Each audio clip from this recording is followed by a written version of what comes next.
pekar i den står ovaldeles uval den äkte vår selektaur sistig som vår volumerier.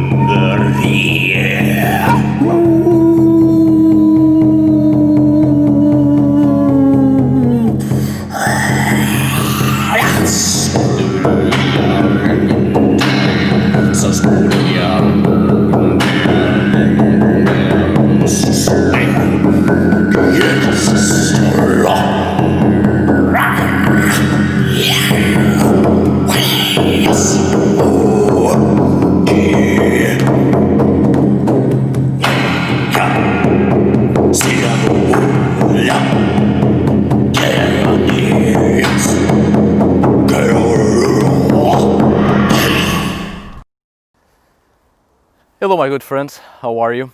I'm Mari Theriger and today I'm going to talk about helping spirits in shamanism. By the way, I hope you have enjoyed the introduction. That's me and my drum. My drum and I go far and wide. Now, as you might imagine, this is a very extensive subject with many branches and different realities and perceptions from region to region, from locality to locality, and obviously from culture to culture. It's impossible to cover this in a series of books, let alone a single video.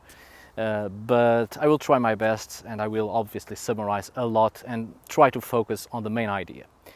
The case of helping spirits in shamanic perceptions and the understanding of this subject is quite useful to help us in grasping the worldview within animism. There's no shamanism without animism, as shamanism is a branch coming from an animistic perception of reality, worldview. So shamanism can never be understood without learning the basics of animism. I've done a couple of videos already on animism, and I shall do even more in the future, but I find the case of helping spirits yet another subject that helps us all to understand spirituality and even try to get closer to the pagan mentality of the past. Also, I think it's important to understand that in the past 50 years or so, there's been a lot of talk about shamanism and a lot of new age perceptions about shamans, and the case of core shamanism, which puts everything into a single bag and a sort of attempt to create a linear and coherent idea of shamanism.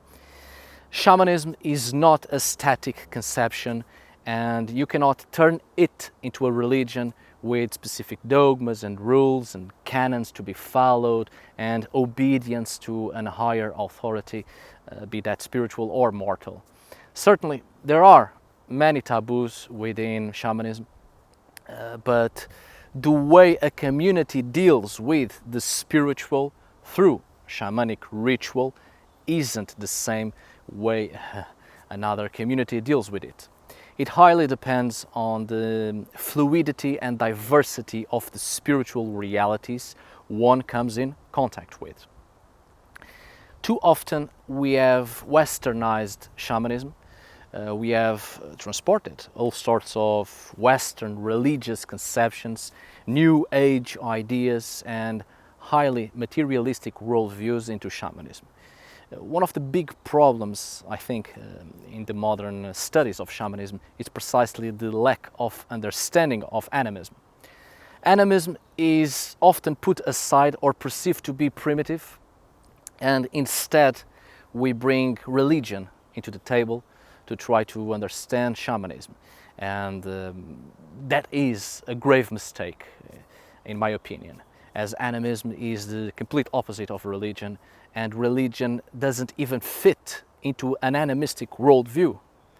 Religion is brought into the table because it is often perceived as something sophisticated, and animism is perceived to be something primitive. Since shamanism is a branch of animism. Without understanding animism first and its roots, we can't possibly understand shamanism.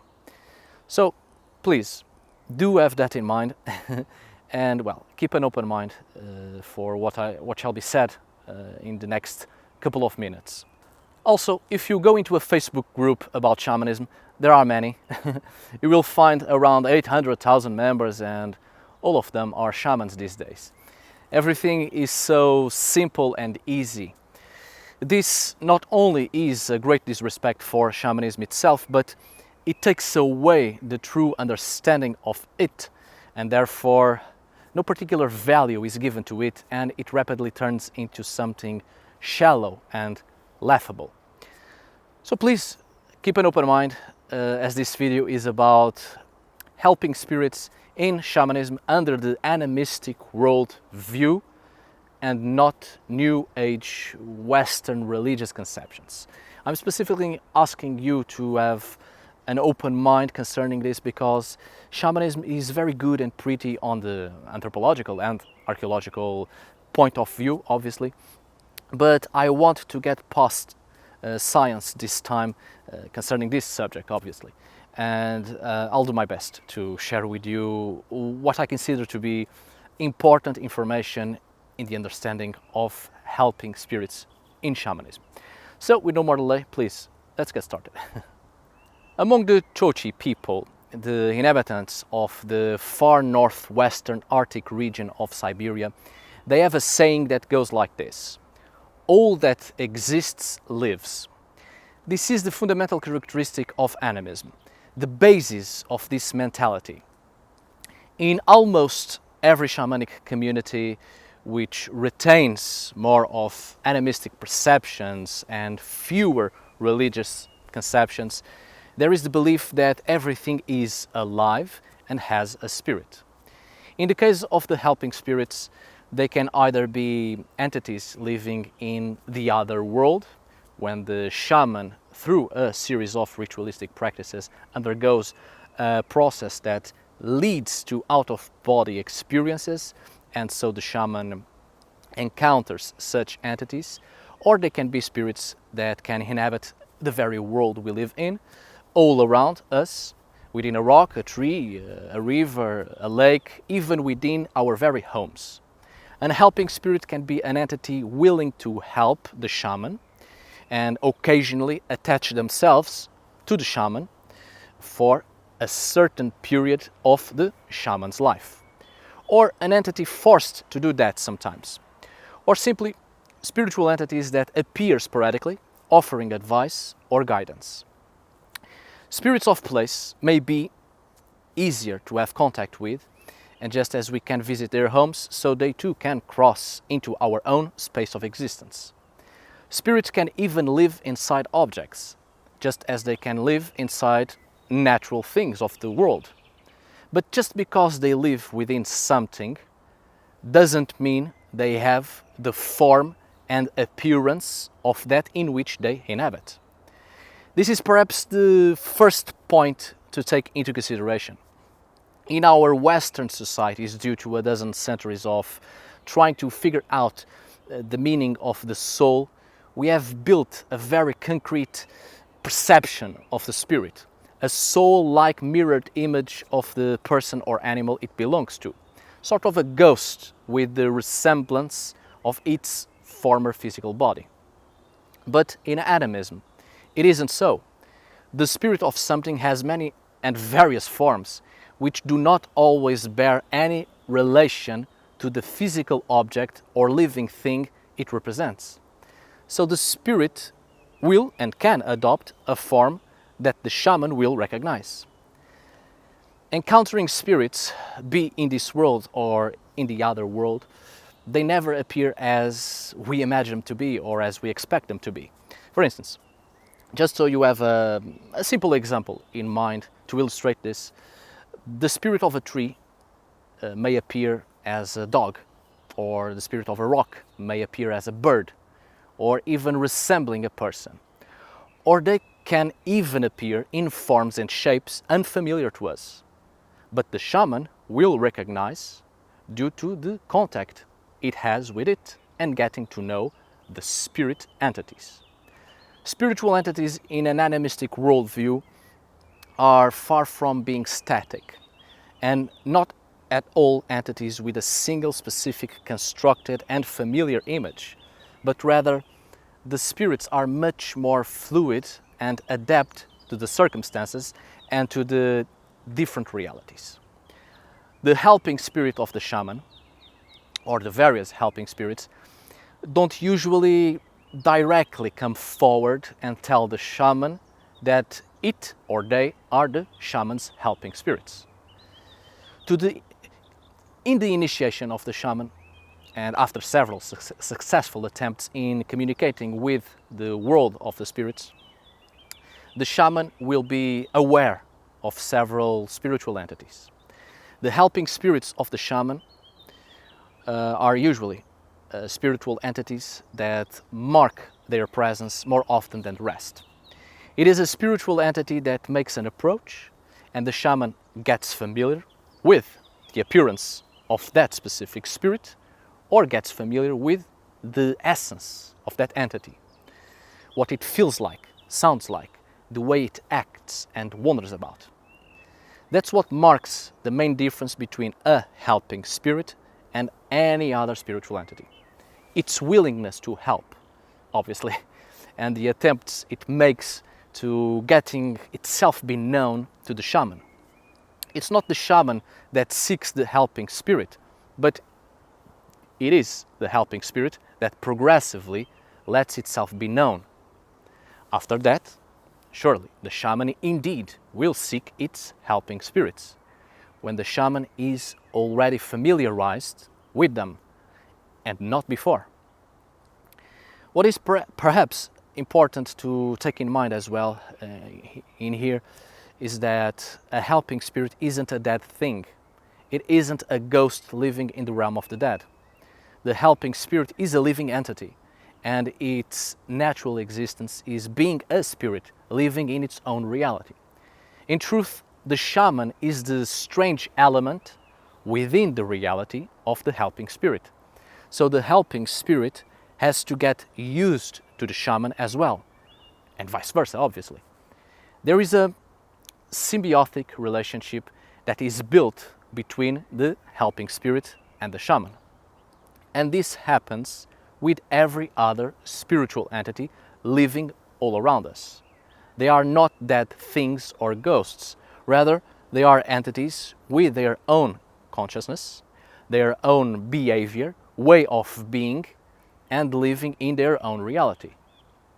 This is important to understand, so a person might have a better chance in creating a symbiotic relationship with the spirits of place, because the person is not simply making an interaction and crossing realities, but the person is within the habitat of the spiritual entity. It is intruding, it is stepping into the natural realm of existence of that entity. So it's not a question of wanting and helping spirit and feel the right of having it, but it is an interaction and coming to terms with this living entity whose natural condition is simply being different than our natural condition as humans and as beings requiring a corporeal existence. When we deal with spirits in the academic study of shamanism, like every scientific work, there is the necessity to create groups, concrete conceptions, and step-by-step characterizations of things for a better understanding of on the meaning of things. So I'm sure you will often find divisions or categories of spirits. I'm going to do that for you as well, to help you understanding and distinguish certain perceptions. Although in shamanism, as it is obvious, I think, things are not so linear and pragmatic, and certainly the theories involved are not that straightforward. But for a better understanding of the helping spirits in shamanism, they are often divided into two main categories, which are tutelary spirits and helping spirits. And in each of them, there is also a division between anthropomorphic spirits and theriomorphic spirits. That is, spirits resembling human appearance in their form and spirits resembling animal form in their appearance, respectively. This last one is precisely one of the shamanic roots that gave origins to animal hybrid gods and or gods associated with animals. Such divine conceptions were often perceived in shamanism as being animal rulers, concrete spirits that ruled over specific animals or ruled over a certain aspect of the animal kingdom. Perhaps animal rulers isn't the best term in an animistic perception, but spirits that have a certain governance and protection over a specific aspect of the animal kingdom. This progressively evolved within the religious mind, and conceptions of divinity were created, forming gods and goddesses, either anthropomorphic or theriomorphic, and having dominance over nature or certain aspects of nature. Among the Inuit people of Greenland, the spirit animal ruler is perceived as being female, just like in ancient Greece, Artemis was the animal ruler, the Greek goddess of the hunt. In the Minoan and early Mycenaean times, they had a mistress of animals, which the Greek Artemis, after the classical period in the beginning of the 5th century BCE, assumes the identity of this goddess, of this mistress of animals. In Siberia, there was, and there is, the master of animals, a male figure, just as certain Celtic peoples had Cernunnos and such other male horned deities and such others related to animals and the hunt. It's actually pretty interesting to see that almost every civilization or culture related to hunting understood their deity of the animals as a male god, whilst others with fewer activities revolving around the hunt and more on agriculture understood their deities of the animals as female, closely related to the aspects of the earth as being perceived as a female fertility entity. But of course, these are religious constructions based on the culture of certain people and the perceptions of gender identity and gender roles specifically stipulated by several different cultures in the past. In animism, and therefore in shamanism directly connected to an animistic worldview, the master of animals or ruler of animals did not have a specific single role and wasn't perceived as having gender by the part of the shaman who could and can come in contact with it. The spirits that preside over the various aspects of the animal kingdom can act as helping spirits, but not particularly because they are the sort of helping spirits attached to the shaman, tutelary spirits, but because they exist in their own space of existence, have their own behavior, their own intentions, but they can be persuaded by the shaman to help the community. This is the exact same thing people in various tribal communities once did, and some still do, trying to create a symbiotic relationship with the spirits surrounding the reality they live in, through reasoning or argument, through ritual and offerings. The spirits can be persuaded to help in specific occasions, in specific situations and needs. So these are different helping spirits, not of one single individual, one single shaman, not tutelary spirits, but spirits we can come to terms with, and they become helping spirits for a time.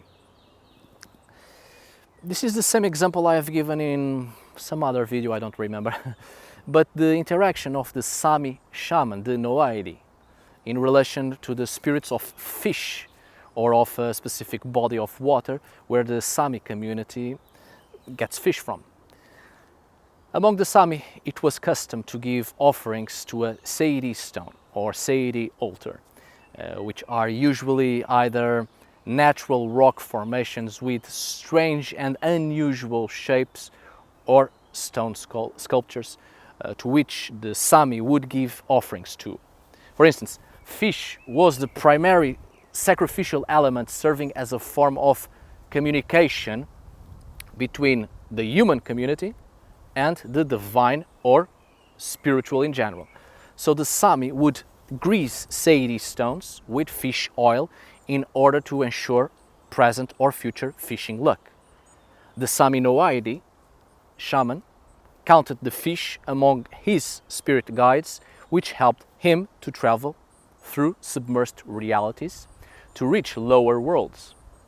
The fish guide was needed to show the Sami no Aidi the pathways between different lower realms and to help ensure a successful return to the ordinary world of the living as soon as the Sami no Aidi would reach the purpose of its journey. We see this in animistic communities. Ritual activities often took place after a successful endeavor. Ritual activities to the specific spirits of place or of animals or of activity, which would later become gods and goddesses in the religious mind. But what is important to retain here, I think, is that unlike in religion, that there is the need to show appreciation and adoration to the divine, in animism, on the other hand, it's not a question of belief, not a question of adoration and worship, but a question of recognition of existence. Recognizing that a particular spirit or spirits exist, they helped or can help, and so through ritual a connection is built with the spirit or spirits in question. Rituals to create a symbiotic relationship and rituals after as a form of maintaining the connection, reciprocal actions to maintain a healthy relationship between the human and the spiritual, to ensure successful endeavors in the future and to try to maintain a balanced state. And now I return to what I was saying about the helping spirits that are helpful for a time. And usually spiritual entities governing a certain region or place or aspects of the animal kingdom. And such spiritual entities are precisely the ones that the religious mind turned into gods and goddesses of the animals. These spirits of nature, or whose province are certain aspects of nature, can be persuaded to help at occasions. Advantageous exchanges are created, beneficial outcomes through reasoning.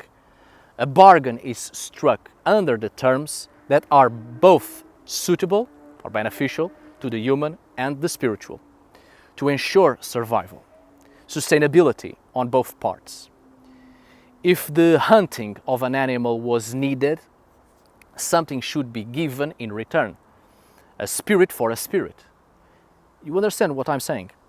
A great part of animal and human sacrifice in the past was precisely this, before it became something related to offerings to the gods. It used to be offerings to the spirit of whom help was asked in a specific occasion. An exchange of spirit for taking another spirit that was under the governance of the spiritual entity to whom a favor was asked or help was asked. These spiritual entities could send illnesses or could send health, could send or not animals to be hunted and consumed, and therefore were helpful or not. And they could also concern fertility and plenty, or send it. A spirit of river can send fish or can prevent the fish from running in that river because it protects the river and the spirits of fish from human hands. It can send bad weather and send other animals to disrupt the human community, and can punish in a way if permission wasn't given to the human community to hunt or fish or take something that this spirit holds under its protection. Again, it wasn't a question of belief and not a question of adoration and worship. In animism, it was and is a question of recognition of existence, knowing how to act with that spirit and try to create a healthy relationship as much as possible, so both the spirit and the human can coexist in the same reality. This is animism at its basic understanding. The spirit is not a servant of the human being, and certainly the human being is not a servant of the spirit.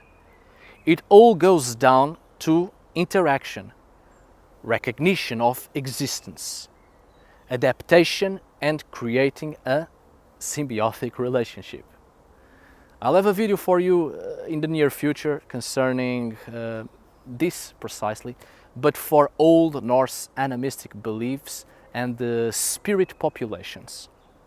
As I was saying, for a better understanding of spiritual entities in animism that have a connection to the human being in terms of providing a certain degree of support, aid, guidance, we have two main categories, which are tutelary spirits and helping spirits. Now, tutelary spirits are generally the entities that have a primary status in the work of a shaman and are therefore regarded as the essential guides, guardians, or assistants of the shaman. Tutelary spirits are essential to any shaman's work and are publicly acknowledged as helpers. But this isn't with all the tutelary spirits. Some of them are kept hidden from the regular knowledge of the community, kept hidden in specific places. But concerning tutelary spirits, I'm not going to talk about them in this video, not today anyway, and I'll leave that for other videos in the future, including the case of sexuality and gender within shamanism. Now, helping spirits, on the other hand, that are not tutelary spirits, are often characterized as lesser figures, providing assistance to the shaman in particular situations, occasionally, if they will it or not. The shaman gains knowledge from the spiritual world and from its entities. So these helping spirits are often the entities that in specific situations and particular fields of expertise will provide knowledge and help so the shaman can conduct the work, so the shaman can be successful in a specific task of which the shaman knows nothing about yet, until the helping spirits provide that knowledge and are willing to help. So unlike the tutelary spirits, the helping spirits have a life of their own, so to speak, and are much more independent, and this is because helping spirits have no immediate connection or link with the shaman, unlike the tutelary spirits, which are often ancestors of the shaman, past community members, spirits of other shamans, to be more exact, more precise, or the so-called spirit spouses and other sorts of spirits with a strong link to the spirit of the shaman. Now, of all these spirits, for a better understanding on the recognition of their forms, shape and appearance, we often label them either anthropomorphic or theriomorphic, as I said. Now, anthropomorphic spirits take the form of present or past human beings, either in their outward form or in their behavior. This means that these entities don't have to actually have that form originally or naturally, but they take that form for a better understanding on the part of the shaman. They take the form of something already familiar to the shaman, something from the shaman's own reality to facilitate approach and connection, whilst theriomorphic spirits resemble animals. Could be animals we are already familiar with, can be animal hybrids, or animals we know nothing about in this reality, but are animalistic in appearance nonetheless. The spiritual entities take on the forms they can best identify themselves with under the knowledge they have of such forms. So they won't appear in a perfectly recognizable form, but in a form they have worked on as best as they could to resemble something they wish to resemble.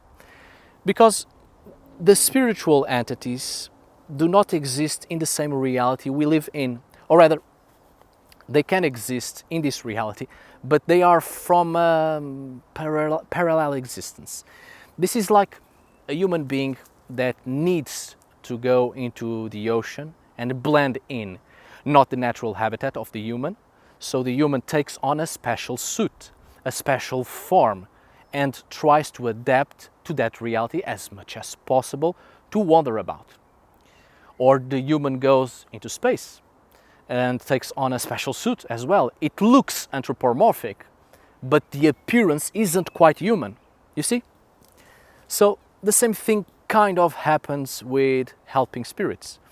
In order to manifest themselves to the shaman in their own reality, or manifest themselves in our own space of existence, the helping spirits, the helping spiritual entities take on a form to best interact. So these categories or divisions between anthropomorphic and theriomorphic spirits isn't as simple as this and as straightforward as this. It's just, theoretically speaking, based on practical and substantial knowledge. These are just terms to try to describe usual behavior of spiritual entities when it comes to the form they present themselves with. I did ask you to keep an open mind. So, as it is obvious, such categories can be highly misleading, not only because of the reasons I have already pointed out previously, but because certain spiritual entities can play a variety of roles in the shaman's life, throughout the shaman's life. And as such, a single entity can take a variety of forms.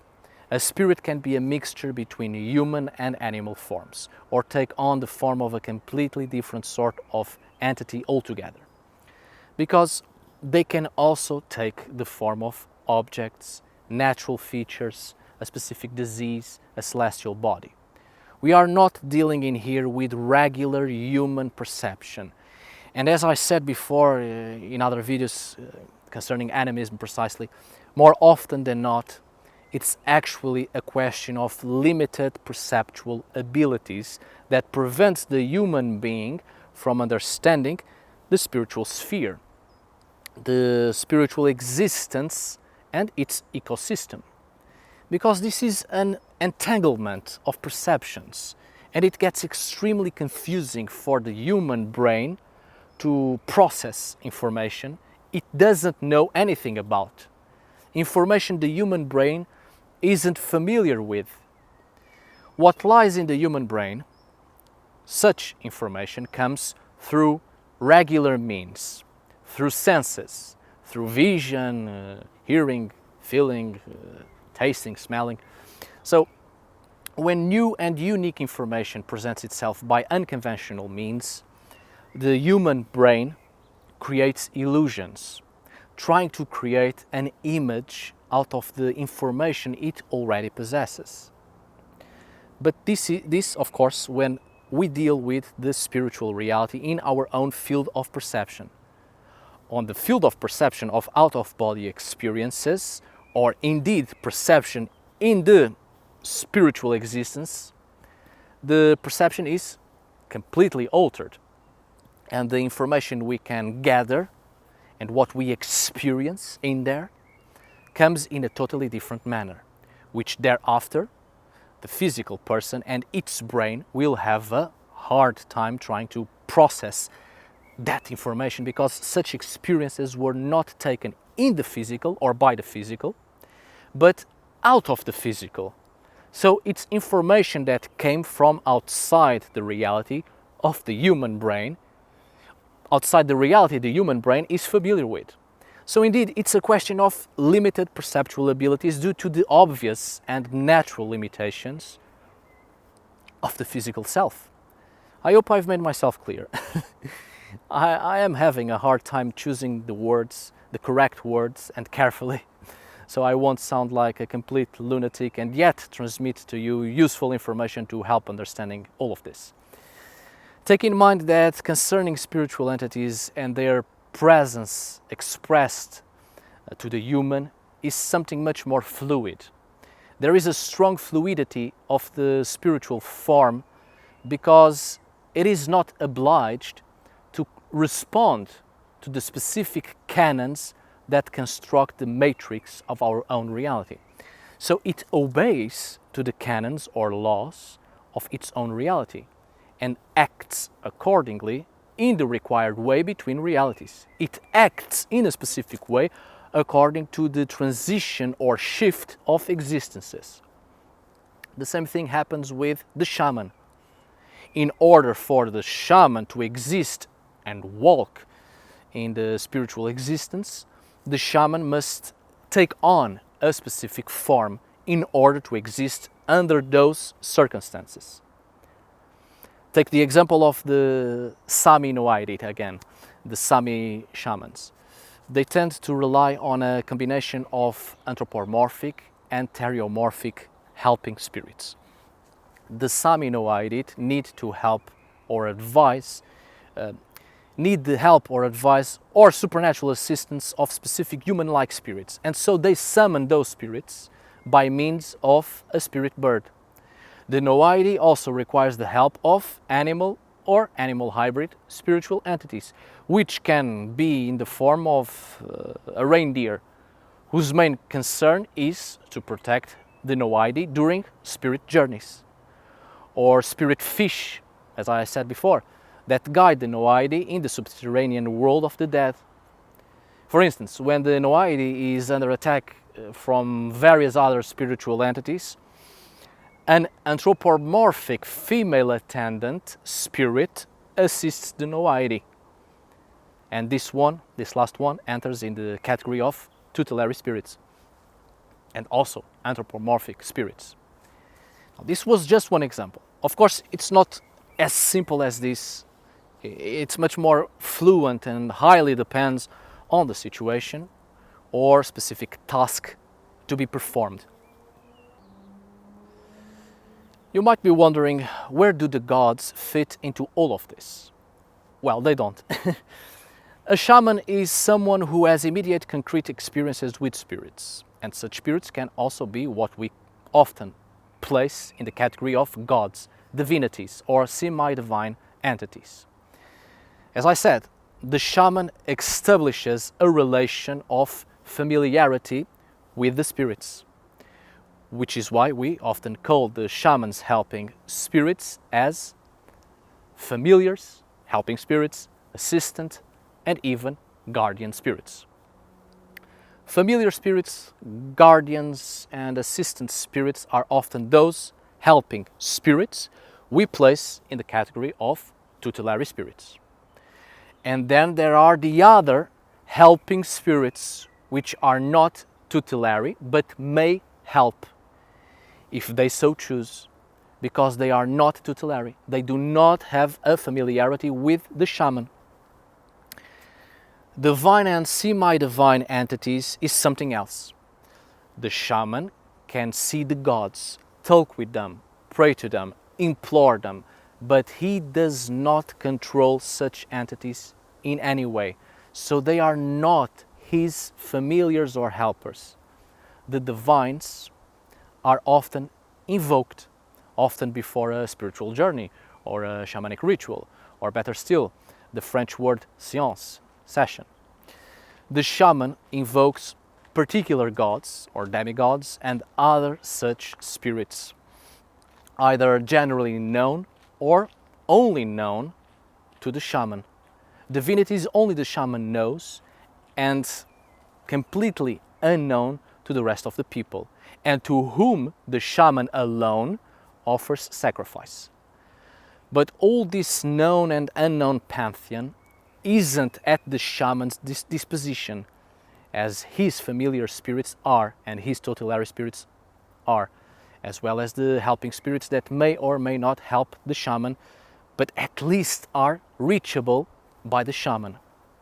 The divine and semi-divine beings with whom the shaman has contact must not be placed in the category of familiar or helping or guardian or assistant spirits.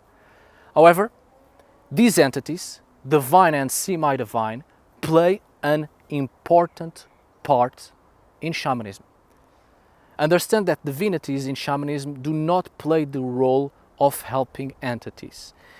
It's actually quite complex to understand the full extent of the role of the gods in shamanism because of various shamanic cultures and distinct traditions, and obviously the great hybridism expressed in such cultures, meaning there is a great amount of cultural syncretism within shamanism, which does not fully expresses the meaning and aim of the divines in shamanism. This is not a question of religion with a clear structure or a question of mythology transported into spirituality.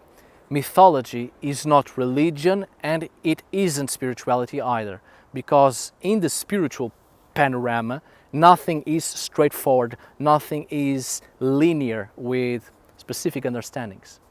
Gods in shamanism are invoked not to help but to be present, to be aware of what is about to happen, to pray to them, to beg of them, to implore, to ask for permission, to ask for allowance in a specific task and entrance in specific places, for the retrieval of a soul in the underworld, for bringing back the soul of the sick, to find the soul of a specific person or the shaman itself in specific places, to know what is to be exchanged for reclaiming an imprisoned soul, and if it is indeed permitted to reclaim it, to ask the gods to communicate which sacrifice is to be done, and to give sacrifice as an exchange or gift in the task that must be performed, to give praise and thanks and sing and dance to them in thanks, in gratitude, in recognition when allowance or permission is given. But I will not talk about this specific aspect within shamanism and concerning the gods in this video, not today anyway. But know for now that there is a big difference between tutelary and helping spirits and the divine and semi-divine entities. The first two, the shaman has a relative control over them. But when it comes to the divine, the divinities, the shaman invokes but has no control. The divinities are not at the shaman's disposition. Now, while the tutelary spirits are entities familiar to the shaman, such as dead ancestors, a dead shaman, or a minor celestial spirit, the helping spirits are often entities the shaman comes about sporadically in spiritual journeys and in specific moments, specific occasions. In many cultures, the shaman must obtain his or her helping spirits by his or her unaided efforts. You see, tutelary spirits are attached to the shaman in some way, are familiar to the shaman and the shaman to them. But the helping spirits, non-tutelary, are the spiritual entities the shaman must seek by himself or herself without aid, but by his or her own accord. Tutelary spirits are with the shaman, but non-tutelary helping spirits may approach if they so choose, because they have no immediate connection to the shaman. The shaman is a stranger to such spiritual entities. One of the key roles of the helping spirits, if not the main role, is to help the shaman in the preparations for the shaman's ritual or session, séance. They help in the preparation for the ecstatic journey that needs to be taken. Usually their presence is manifested by the shaman imitating animal cries or behavior. The shaman in the preparation for the ecstatic journey behaves according to his or her animal spirits. The shaman works to take on the form and behavior of the helping spirits in order to become like them, to act accordingly, to adapt to the circumstances of the journey that needs to be taken.